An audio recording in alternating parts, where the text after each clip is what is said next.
right, what's going on, y'all? It's another rainy day here at the track, but just got done with the run. This afternoon, I've got a really killer intense leg day. So today's gonna be a killer hybrid day of training, and I'm gonna take y'all through a full day of eating today. So I've reworked my whole diet.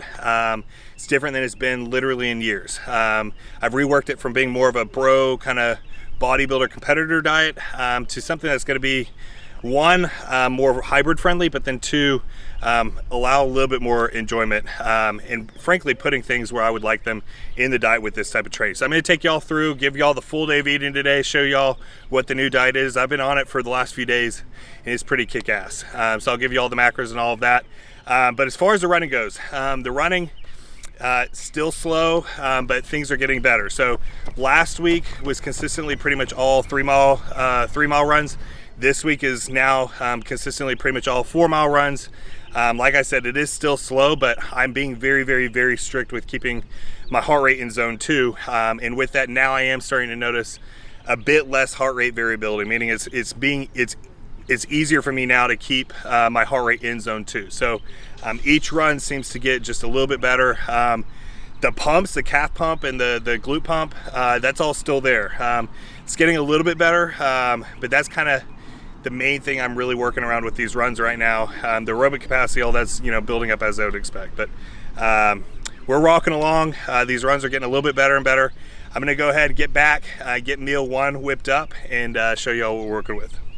All right, so we just got back home here. I just whipped up meal 1. So far the only thing I've had going to my system this morning is water and then my gut health drink. My gut health drink is greens powder, glutamine, apple cider vinegar, aloe vera juice, and then a little bit of water. And really, that really sets up my gut health, my digestion for the rest of the day. Especially, as I was competitive bodybuilding and pushing up in weight, that was massively important, especially throwing down all the food. But I've noticed even cutting in just day-to-day life, you'll feel so much better with that gut health drink. And that's pretty negligible calories, so I consider that still fasted. I mean, I frequently have that right before this meal, so it's not even before the run. So that is a question I've been getting asked. Am I doing these runs fasted? So right now, yes, all of these runs so far have been fasted without me eating anything beforehand. That is quickly going to change. So essentially, as I get to where I'm doing 5 miles plus on these runs, so right now it's this whole week I'm doing pretty much around 4 miles. I might throw in a 5 mile run depending on how I'm feeling this weekend. But as soon as I get to 5 mile runs, most likely next week, I'll be having at least a drink before I go on the runs, maybe even a full meal.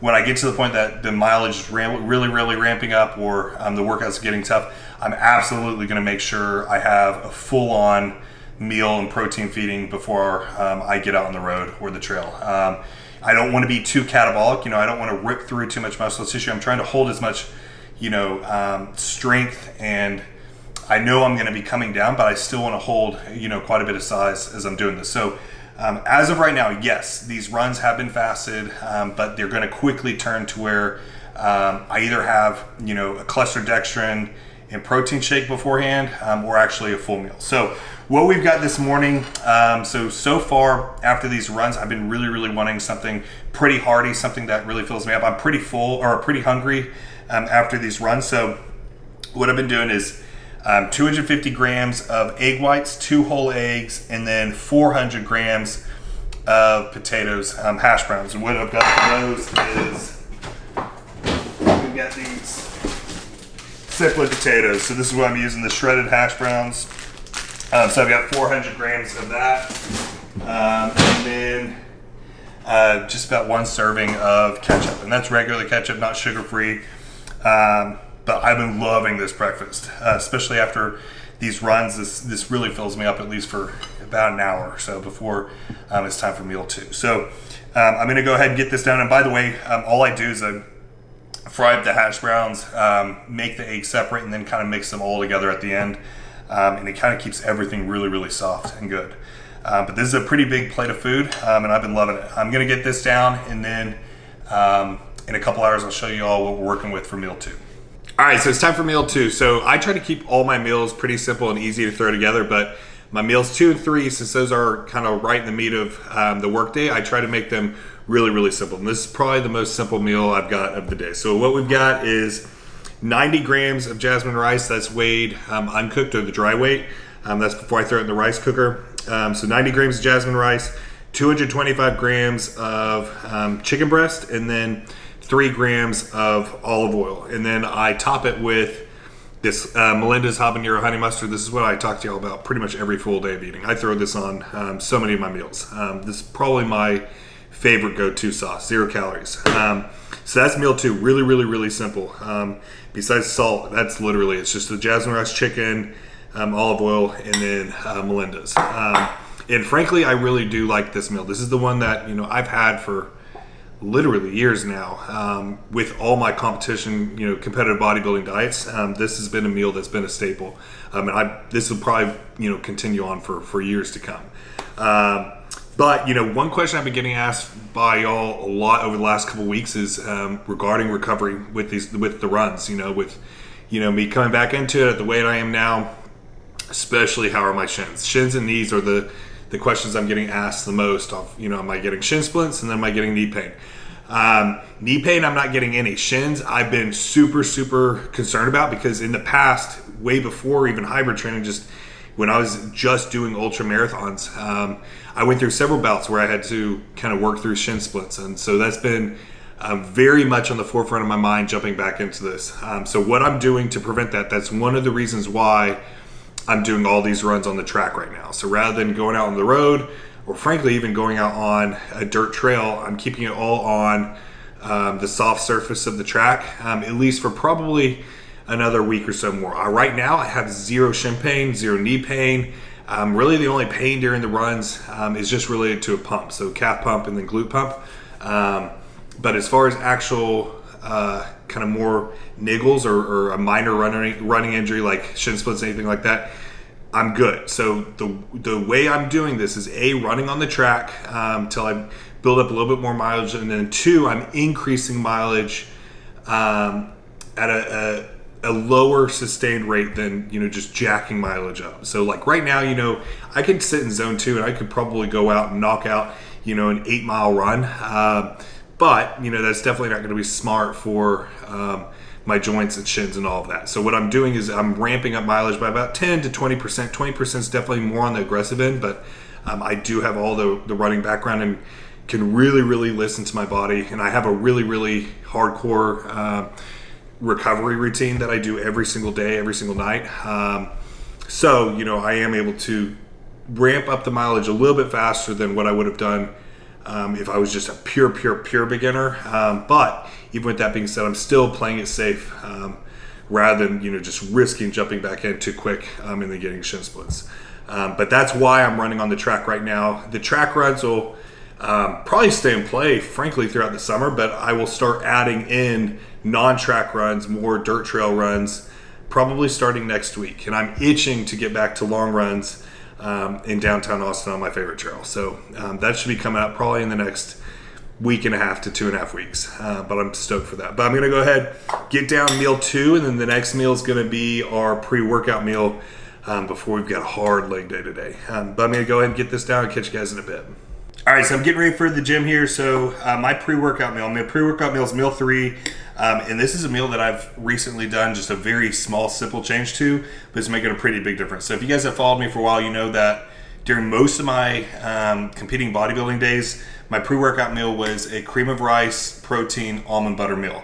Essentially, all I've done was swap out the cream of rice for oats and then drop the almond butter. So here I've got a Protein bowl. I've got 120 grams of oats.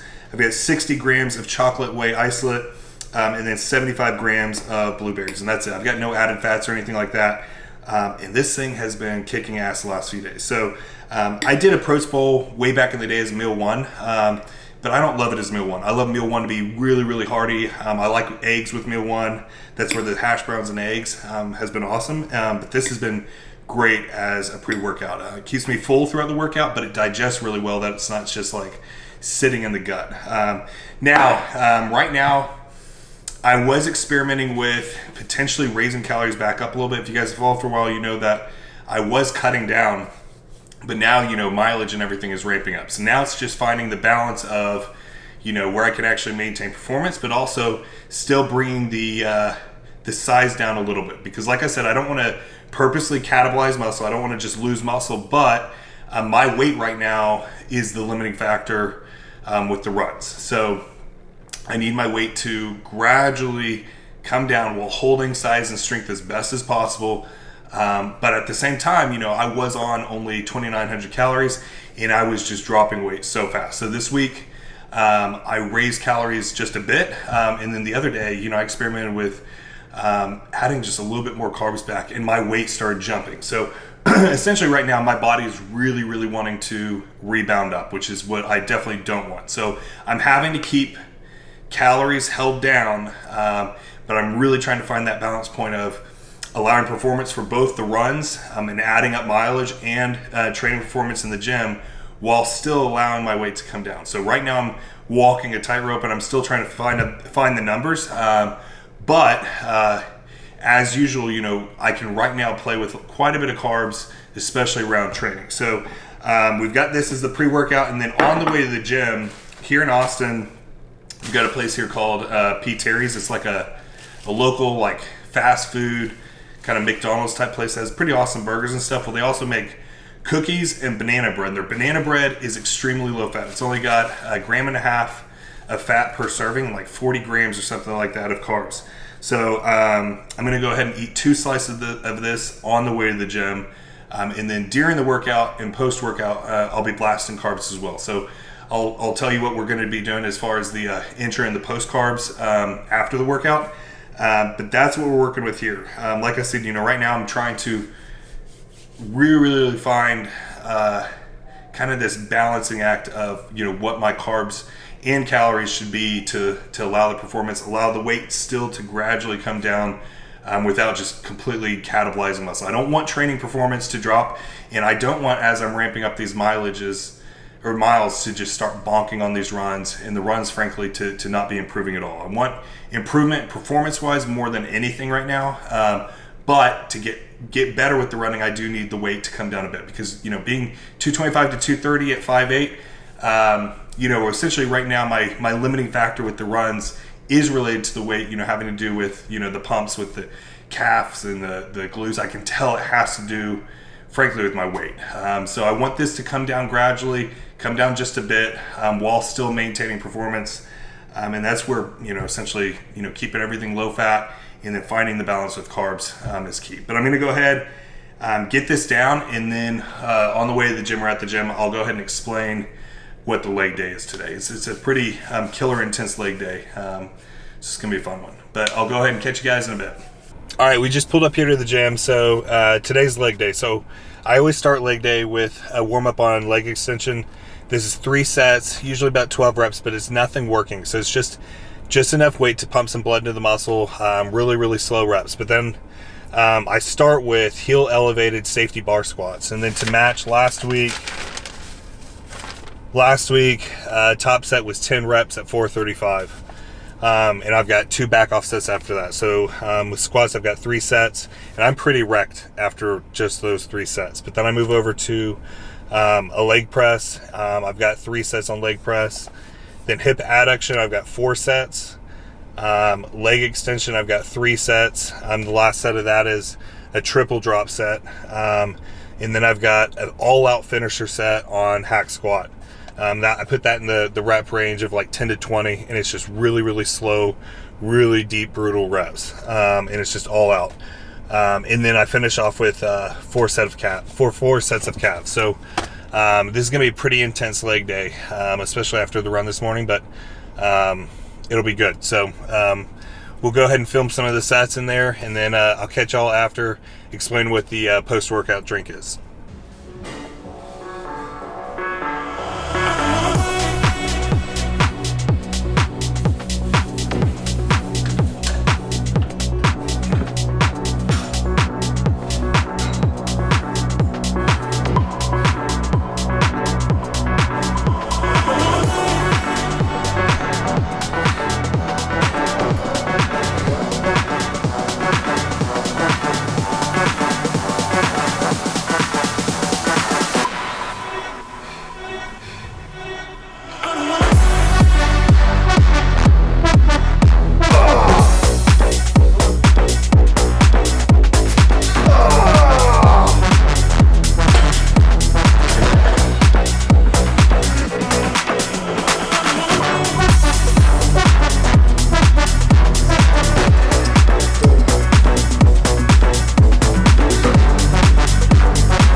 right, just got done with that workout. That was seriously one of the more brutal leg days I've had in a long time. From pretty much the very start, every single rep was a dig. So on squats, I lost a rep on my top set. My back off set stayed. I lost a rep on a couple more sets. Most sets, maintaining that a couple sets, I gained a rep. So overall, I call it, about a neutral hold. I did what I wanted. I basically maintained my numbers, but I can tell you that was tough from the very beginning. I was dripping, like literally dripping sweat into the floor by the time I got into leg press. But overall, killer workout. So my intra and post workout nutrition. So during the workout, as usual, if you guys have been watching my videos for any bit of time, you know that I drink carbs in EAAs while I train. So I drink 25 grams of carbs in the form of a cholesterol powder, and then 15 grams of EAAs. And then that was my intra. And then just now walking out of the gym, I did another 25 grams of carbs from that cholesterol with 45 grams of a whey protein isolate. So that was the intra and the post-workout nutrition. I'll throw the macros up on the screen for that. But we're going to go ahead, get home, and then I'll show you all what we're working with for the last couple meals of the night. All right, so I just whipped up meal 4 here. So meal 4, this is a delicious meal. So this is my chicken egg fried rice. So I've got 120 grams of jasmine rice, 125 grams of chicken breast, 100 grams of egg whites, and 2 whole eggs. So basically what I do is I cook up the chicken breast, put it off to the side, and then I scramble up the eggs, but as they're scrambling, I mix the rice in to actually cook with the eggs. So it makes it all really, really soft. So the eggs kind of cook into the rice. And then I put salt, pepper, a splash of teriyaki sauce, and sriracha. But this thing's bomb. So this is my chicken egg fried rice. So one thing I wanted to do when making this diet and, transitioning it over from just, strict bodybuilding diet is I wanted less actual eating. I've been, eating 6 meals a day for the last four years or so, religiously, and can get pretty old. So I wanted to go from 6 to 5 meals. So what I was doing before was 5 whole meals with 1 shake. Now I'm doing 4 whole meals with 2 shakes, the post-workout shake and then pre-bed. So it's 1 less meal per day. And previously, before too, I was having that post-workout shake. So I guess it would have been 5 whole meals with 2 shakes, and now it's 4 whole meals with 2 shakes. So it's a little bit less eating, which has been nice, and I am enjoying it. And it also gives me room with the meals I have to still bump up. I can still load this thing full up more of rice and my pre-workout more of oats, so I've still got room to bump everything up.